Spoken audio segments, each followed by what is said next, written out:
Hey, espero que cuando sea que escuches esto estés bien, que la vida marche y que la vivas con pasión. Que nada ahogue el grito de la vida dentro de ti, sino que lo compartas y lo expreses desde tu azotea.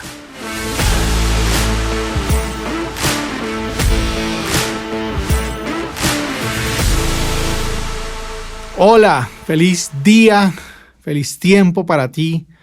Cuando sea que estés escuchando esto, es una enorme alegría volver al estudio y a través del estudio y el computador y la producción y las plataformas, volver ahí al oído de quienes están al otro lado de toda esta magia rara y tecnológica que es escuchar gente hablar en sus reproductores, en sus plataformas, en sus cosas de streaming y demás.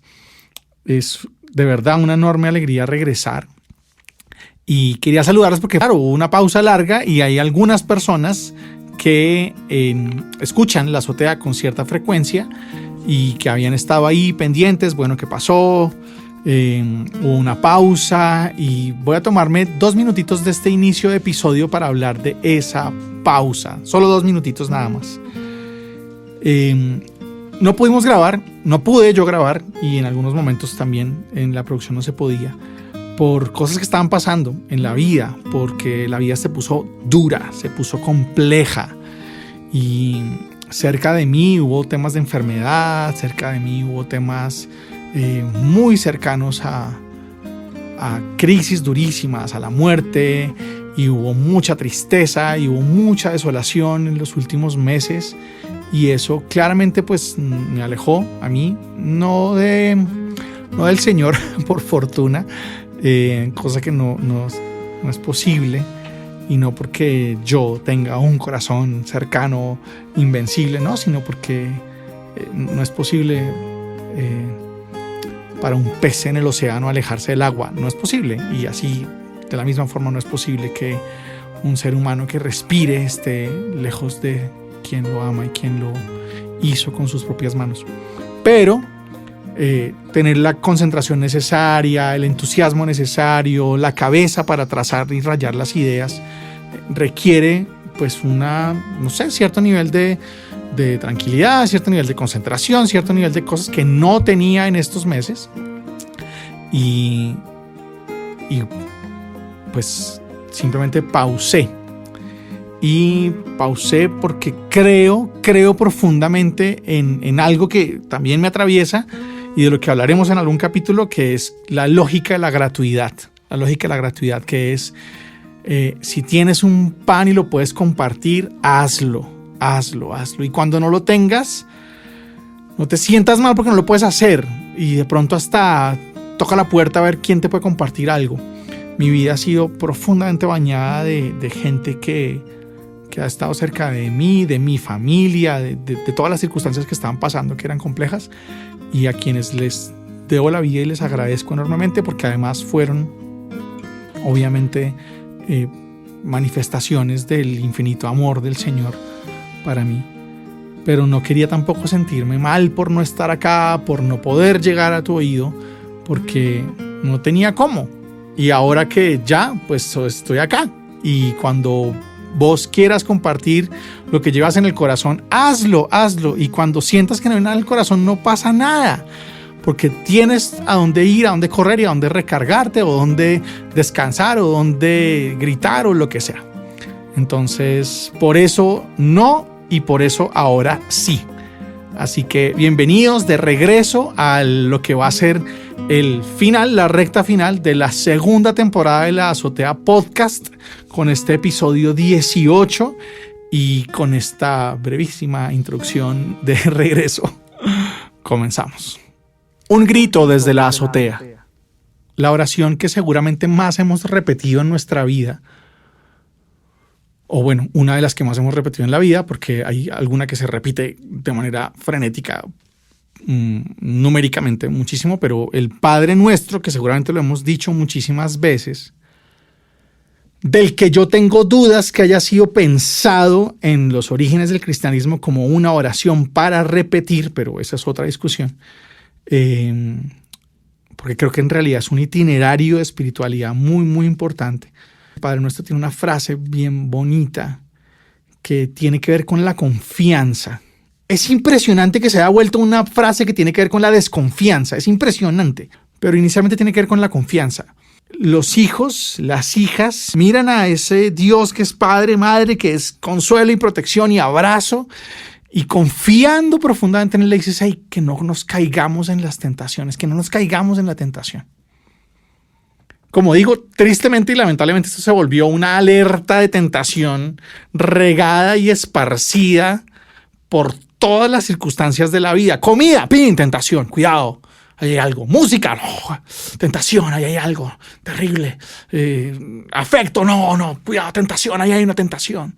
¿Te gusta alguien? No, es una tentación. Virgen Santa, qué neurosis con la idea de que todo es una tentación, de que todo es una seducción maligna para hacerte caer, no sé, en el error, en el pecado, lo que sea. En el Padre Nuestro es una clarísima demostración de confianza.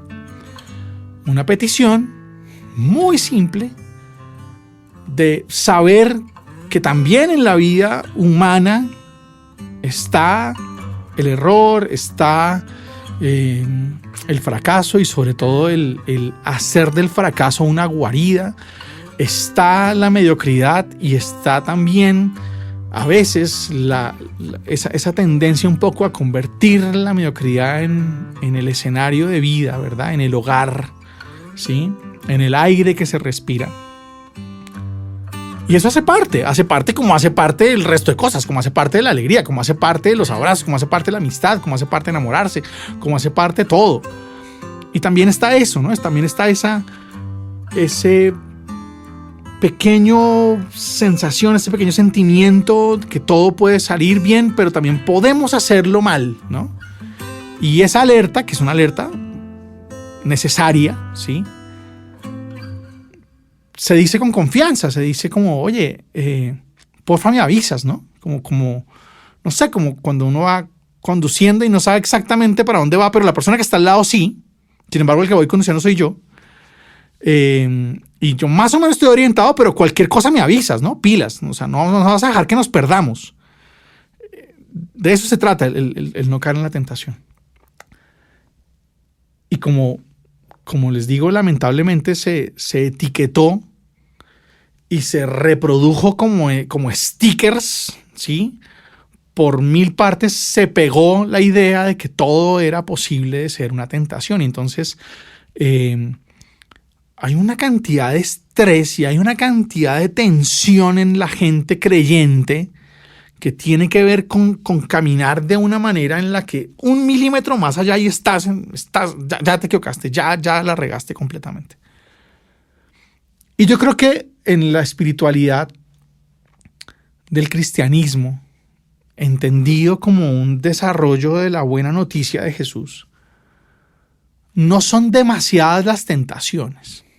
Lo que pasa es que son serias y profundas y son existenciales, atraviesan la vida entera, atraviesan opciones muy, muy esenciales de vida, muy fundamentales. Y de pronto terminan pues manifestándose en síntomas que tienen que ver, yo qué sé, con las cosas a las que hacía referencia pedagógicamente aquella catequesis medieval de los pecados capitales, ¿no? Tiene que ver de pronto con los sentimientos, con las emociones destructivas, con la ira, tiene que ver con el estar comparándote con los demás, con la envidia o con la manera como comes o lo que sea. Pero esas eran figuras, es decir, pedagógicas para darnos cierta alerta, que yo no sé qué tan pertinentes sean para el hombre y la mujer de hoy, que tienen otros escenarios de vida en los que esas palabras están involucradas, pero en muchos casos se quedan cortas y en muchos casos son exageradas. Yo creo que son pocas y quiero plantear 3 el día de hoy. Y quiero pedirles y proponerles que como ejercicio personal se piensen y yo me piense lo que estoy viviendo, lo que estoy siendo, lo que estoy pensando de mí mismo desde esas tres, digamos, como grandes preguntas que podríamos llamar las tentaciones, pero siempre con una perspectiva de que cuando pedimos esto le estamos diciendo al Señor, oye, confía, yo confío en ti, o sea, tú sabes para dónde vamos.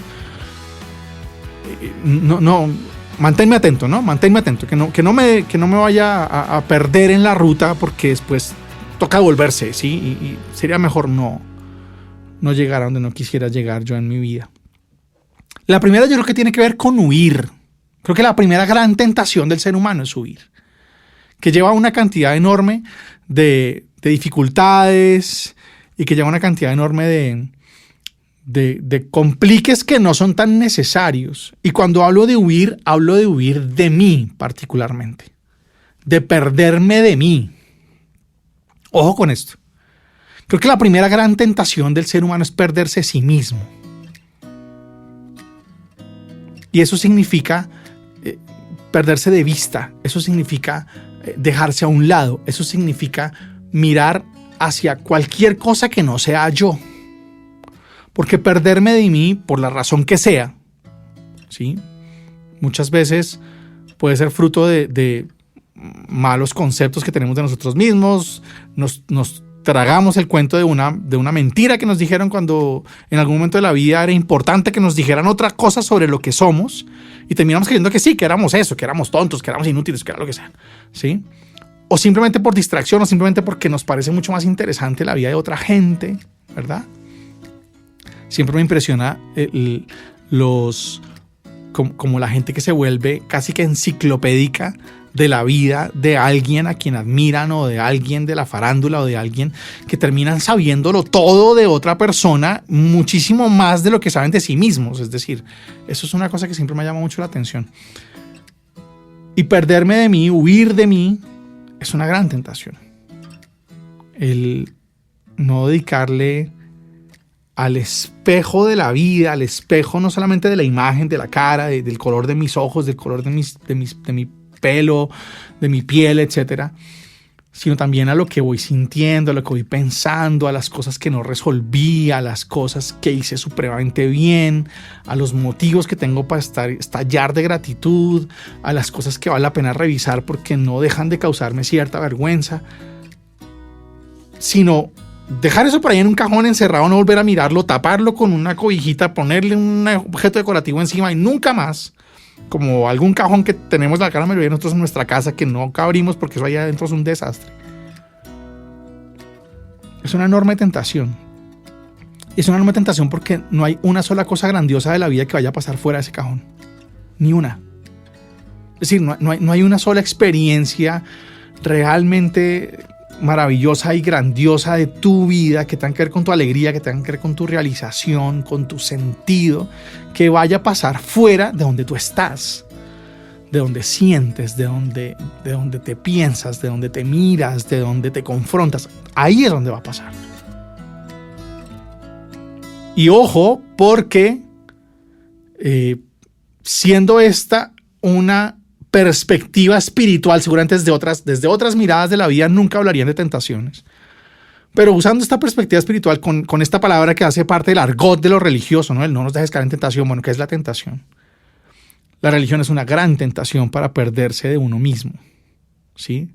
Para mirar la vida de otros, llámese ese otro, el cura, el pastor, la hermana, el santo tal, o la historia tal, o hasta la misma vida de Cristo, ¿sí?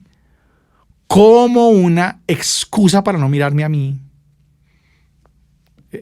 Ahí hay algo que puede ser complicado, ¿sí?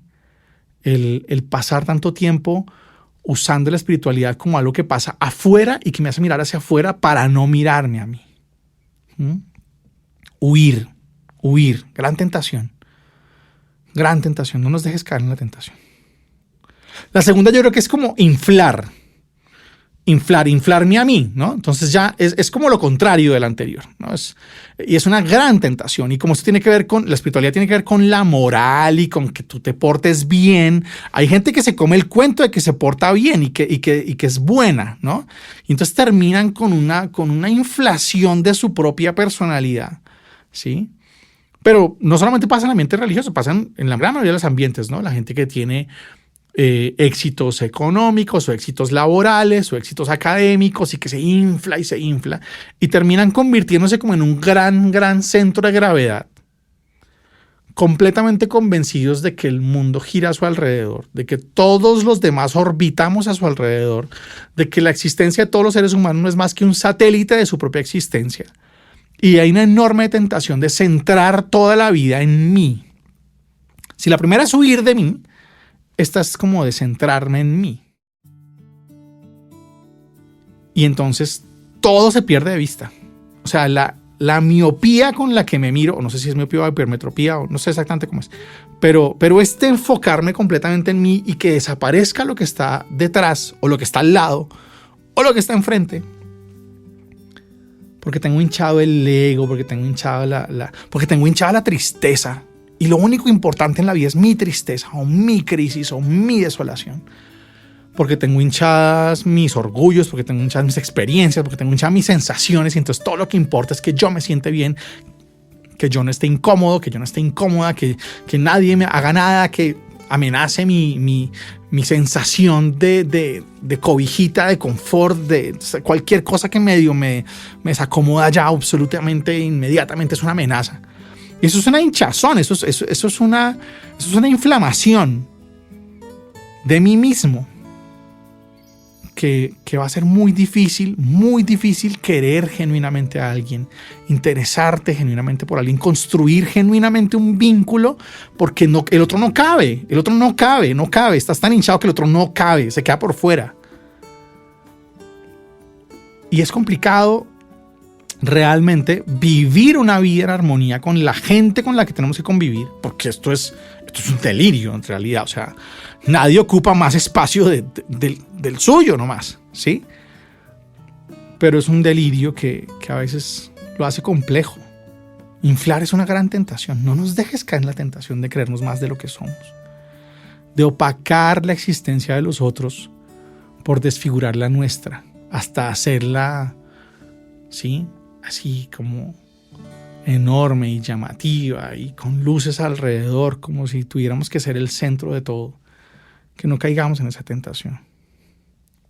Y la última creo que tiene que ver no tanto con huir, o sea, no como olvidarse de mí o total centro de atención en mí, sino cambiar de mí a cada rato, ¿no? O sea, como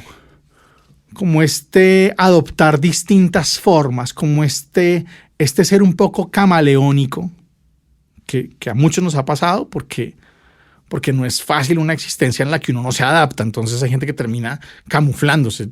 Yo creo que nos ha pasado mucho. A mí me ha pasado muchas veces, ¿no? Terminar camuflándome con los intereses de mi entorno para ser medianamente, pasar la frontera de la aceptación, ¿no? Y entonces nos disfrazamos. La espiritualidad está llena de gente disfrazada. Está llena, repleta de gente que hace poses. Poses de lo que se supone que debería estar viviendo por dentro, hace poses de generosidad, ¿sí? Mientras que usa a los otros para verse generoso, ¿sí? Hace poses de espiritualidad, hace poses de piedad, sin cultivar necesariamente un corazón profundo y tranquilo y sobrio. No, es la pose de que yo tengo mucha devoción, ¿no? Y en la vida normal también, la vida fuera de la espiritualidad también hay mucha pose, ¿no? Mucho disfraz, mucho hacerse pasar por cosas que no estoy sintiendo para obtener algo de alguien a quien le hago creer que estoy sintiendo. Poses de ínfulas de cosas que nunca he logrado para ser aceptado en un medio de gente que ha logrado cosas que para ellos son importantes, aunque para nadie más lo sean. Y ese negarme a mí es una enorme tentación. Y yo creo que esas tres tentaciones, la de huir, la de inflarse y la de disfrazarse, son las tres tentaciones que hay en la vida. Ya. Lo que pasa es que se aplican en algunas cosas a la sexualidad. Claro, es que hay gente que vive una sexualidad negándose a sí misma, perdiéndose a sí misma, incluso desde la famosa castidad. Y hay gente que la hace inflándose y creyéndose que todo el mundo tiene que arrollarse a sus pies. Y hay gente que la hace disfrazándose de cosas. Pero también tiene que ver con otros aspectos de la vida, ¿sí? Eso es otra cosa. Tiene que ver con el trabajo, tiene que ver con el dinero, tiene que ver con el conocimiento, tiene que ver con la sabiduría, tiene que ver con las relaciones interpersonales, tiene que ver con la relación de una mamá con su hijo, de un esposo con su esposa, tiene que ver con la relación de un man con su jefe. Claro que sí, está presente en todo. Pero no está presente en términos de si dijiste una mentira o si fuiste grosero o si fuiste altanero. ¿Qué es lo que estás escondiéndote ahí detrás? Y porque eso a veces se vuelve un esquema de vida. Y esa es una tentación. Esa es la tentación. La de huir de ti, la de inflarte a ti o la de disfrazarte a ti. Porque en las tres, en últimas estás diciendo, yo creo que no estoy como tan bien hecho yo. O sea, tengo que deformarme de alguna manera. Porque yo así como estoy, como que no. Y por eso son de alguna manera contrarias al amor o a la voluntad de Dios o como lo quieras llamar. Porque porque este man es fascinado con lo que tú eres. Y con todo lo que puedes con lo que eres. Y cada una de estas es una negación de eso. Es una manera rotunda de decir, yo creo que no tanto. Yo creo que estás como mirándome mal, yo creo que estás como siendo subjetivo. ¿Sí? Esa es tu percepción, Dios, no la mía. Eso es lo que crees tú, no lo que creo yo. Y en lo que se refiere a quién eres, es mejor tener la matriz del Padre Nuestro. Confía. Porque ese man no te deja caer en la gran tentación que es una de estas tres formas de negar quién eres y sobre todo lo impresionante que eres y que le resultas a él para que confíe tanto en ti. Un credo desde la azotea. Yo creo que la vida está llena de milagros. Creo que en los ambientes religiosos suceden milagros. Creo que la gran mayoría de los milagros suceden fuera de los ambientes religiosos y lamentablemente no quedan registrados en esas crónicas legendarias de las iglesias y de los púlpitos y de las homilías y de las predicaciones. Claro que creo que pasan. Creo que hay fantásticos relatos de milagros en el Nuevo Testamento a los que tenemos que ponerle muchísimo cuidado porque nos hablan de cosas absolutamente extraordinarias. Creo que en la vida tenemos que confiar en la enorme capacidad que tenemos de derrotar la fatalidad, de derrotar todo lo que nos dice que no, o todo lo que nos niega posibilidades.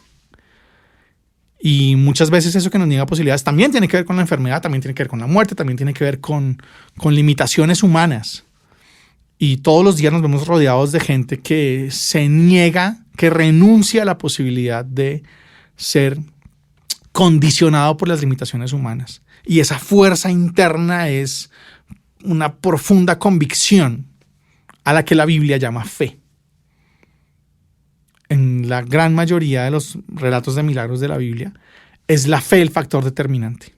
No el poder de una persona o de un personaje o de algo especial que tenga alguien que otorga el milagro. No, es la persona o los que tiene al lado que tienen una profunda convicción. En lo que no creo es en la parafernalia sobrenatural de milagros que tienen que ocurrir desafiando las leyes de todo lo que conocemos que es la existencia humana. Eso es otra cosa. Es decir, el efecto especial de literalizar el Nuevo Testamento o de teatralizar toda una experiencia importantísima de restaurarse, de repararse por dentro, de curarse de algo, teatralizarlo en una tarima, en una iglesia cualquiera o de un congreso de sanación o de lo que sea. Dudo absolutamente todo el que diga que hace milagros. ¿Sí? Yo Beto Vargas, absolutamente. Aunque creo que hay milagros todos los días. Y creo que tienen que ver con la fuerza de Dios, sin lugar a dudas. Y creo que tienen que ver con el poder enorme que tiene Dios, sin lugar a dudas. Solo que hay formas de concebir y de usar y de reconocer el poder. Eso es otra cosa, ¿sí?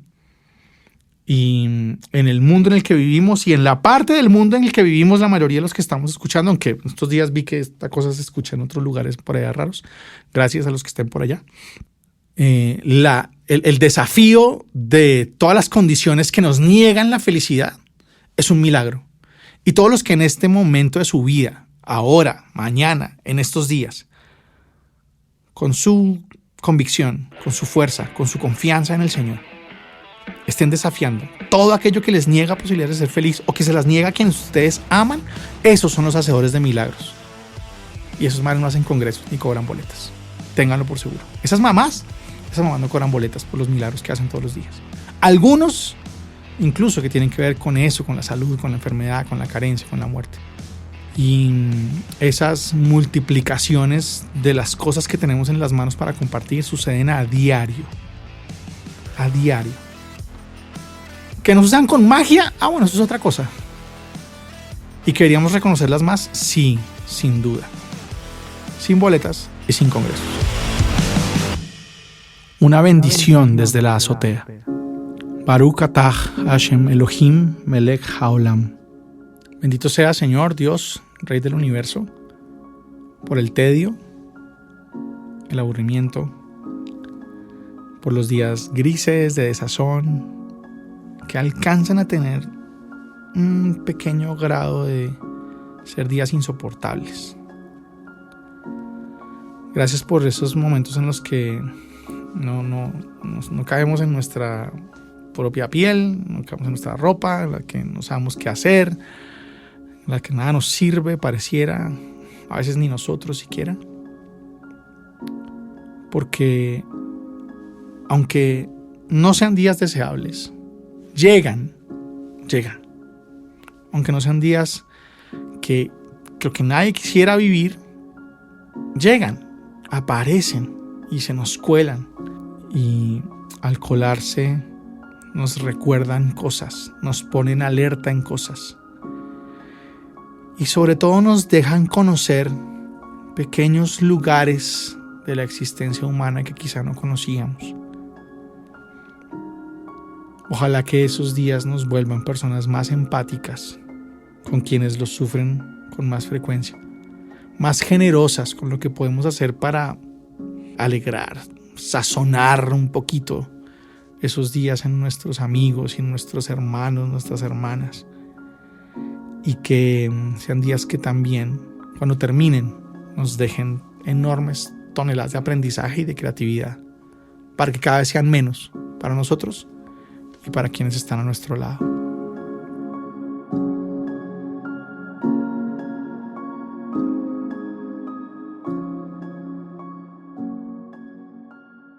Una pregunta desde la azotea.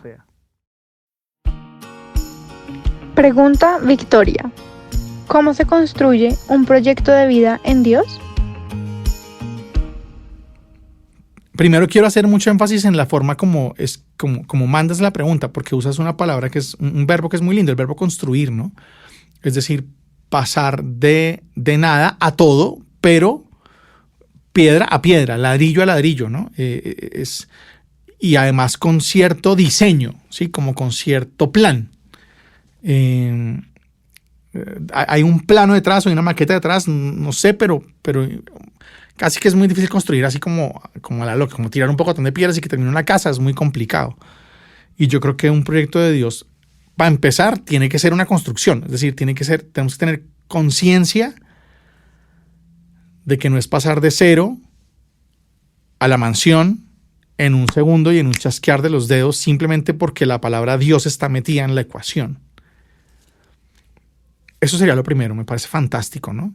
y gozarse el proceso y gozarse cuando aparece la primera pared, llámese estudio, llámese pareja, llámese familia, llámese trabajar en mí, en mis defectos, pulirlos un tricito, o en mis talentos, poder sacarlos a flote y que sirvan para algo, o en mis conocimientos, volverlos útiles y hacer un aporte al mundo con eso, en mi trabajo, en mi vocación, en lo que sea.